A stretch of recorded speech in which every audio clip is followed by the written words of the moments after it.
네, 안녕하세요. 오늘 딥다이브에 오신 여러분을 환영합니다. 오늘 다룰 자료, 포천 청소년들이 시장에게 보냈다는 공개 소환 내용인데요. 상당히 마음이 무거워지는 주제입니다. 바로 이주 노동자 인권 문제죠. 네, 저도 읽어봤는데 청소년들의 시선이 굉장히 날카롭더라고요. 그렇죠. 2025년 7월, 그러니까 바로 이달인데 아이들이 직접 보고 느낀 걸 바탕으로 쓴 글이에요. 이주 노동자들이 처한 현실, 그리고 그 이면에 있는 구조적인 문제까지 지적하고 있습니다. 맞습니다. 그래서 이번 딥다이브에서는 이 자료를 통해서 청소년들이 왜 이렇게 목소리를 높였는지, 그 현실이 대체 어떻길래 그런 건지 좀 깊게 들여다보려고 합니다. 네, 좋습니다. 특히 청소년들이 단순히 노동 조건이 나쁘다, 건물이 불법이다 이런 차원을 넘어서요. 네, 한국 사회 전체의 어떤 인권의식 수준, 그리고 국제사회에서 한국의 위상까지 연결해서 질문을 던지고 있다는 점이 중요해 보입니다. 그렇죠. 그들이 제시한 통계나 사례들도 보면 정말 좀 충격적이었습니다. 네, 그렇죠.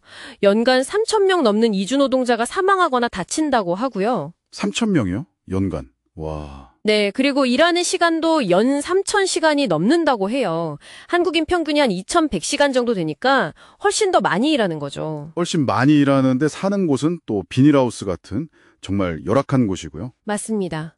그런데도 월 20만 원 넘는 숙소비에 공과금까지 낸다고 하니. 그러니까요. 이게 BBC 기자가 괜히 현대판 노예제라고 한 게 아니구나 싶더라고요. 그렇죠. 그 2020년에 캄보디아 출신 속행 씨가 포천 비닐하우스 숙소에서 추위 때문에 돌아가신 사건이 있었잖아요. 네네, 기억납니다.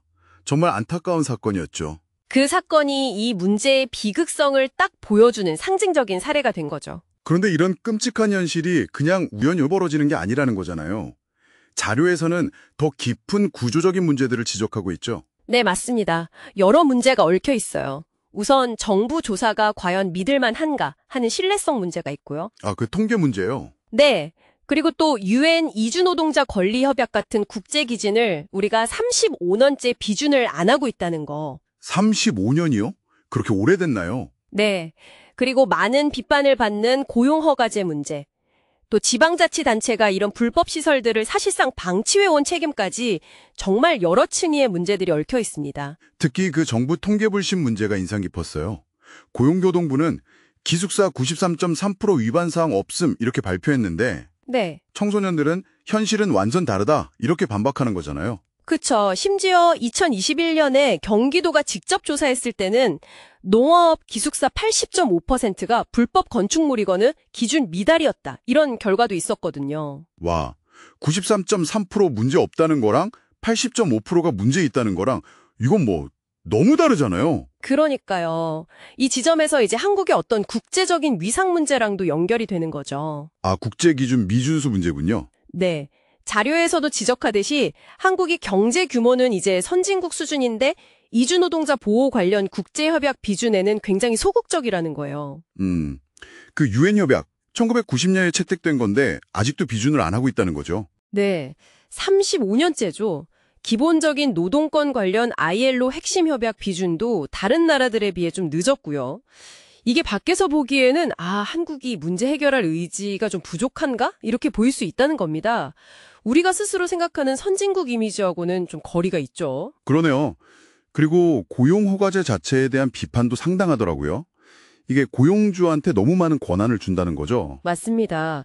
노동자들이 사업장을 옮기는 게 굉장히 어려워요. 그러니까 부당한 대우를 받아도 참고 일할 수밖에 없는 구조가 만들어지기 쉽다는 거죠. 그래서 현대판 노예제라는 말까지 나오는 거군요. 네.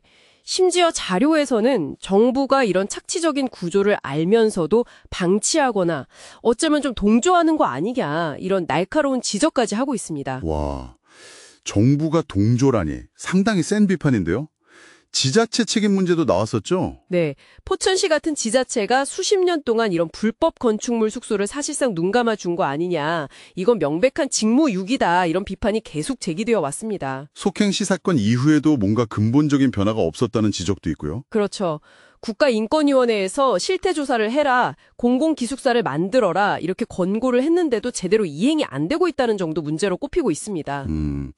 참 답답한 현실인데 그래도 청소년들은 그냥 비판만 한 게 아니더라고요. 맞아요.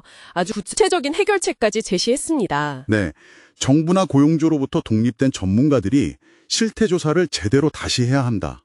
그리고 인간답게 살 수 있는 공공기숙사를 설치해라. 그렇죠.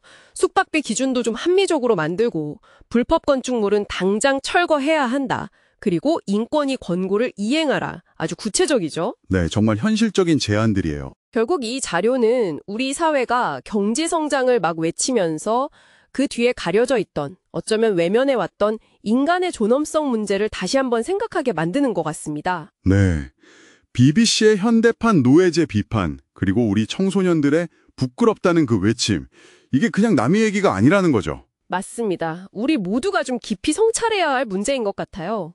이 청소년들의 용기 있는 목소리, 그리고 그들이 제시한 자료들을 보면서 듣고 계신 여러분은 어떤 생각이 드시나요?